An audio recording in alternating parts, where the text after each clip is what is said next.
Hello all, welcome to the channel. இன்றைக்கி ஒரு short story பார்க்கலாமா? 24 வயது இளைஞர் அவரோட தந்தையோட ஒரு ட்ரெயினில் பயணம் செஞ்சிட்ருக்காரு.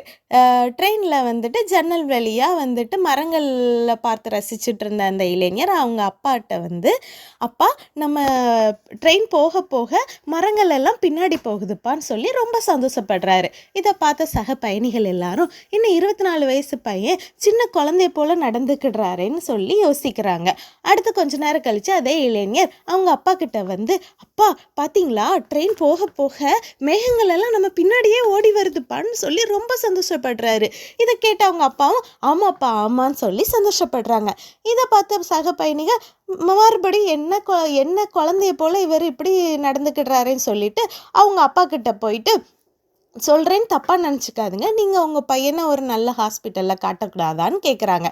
அதுக்கு அந்த அப்பா, 24 வருஷமாக பிறவியிலேருந்தே கண்ணு தெரியாத என் பையனுக்கு இன்றைக்கி தான் கண்ணு தெரிஞ்சுது, நாங்கள் ஹாஸ்பிட்டலில் இருந்து தான் வரோன்னு சொல்கிறாங்க. அதை கேட்ட சக பயணிகள் குழப்பம் தீர்றாங்க. இதிலேருந்து, இந்த கதையிலேருந்து நம்ம என்ன தெரிஞ்சுக்கிடுறோன்னா, சிலருக்கு சின்ன விஷயமா படுறது சிலருக்கு ரொம்ப பெரிய விஷயம். அதனால் அவங்கவுங்களுக்குன்னு ஒவ்வொரு கதை இருக்கும். அவங்களோட கதையை தெரியாமல் நம்மளோட கருத்தை அவங்கக்கிட்ட சொல்கிறது எல்லா நேரத்துலையும் சரி.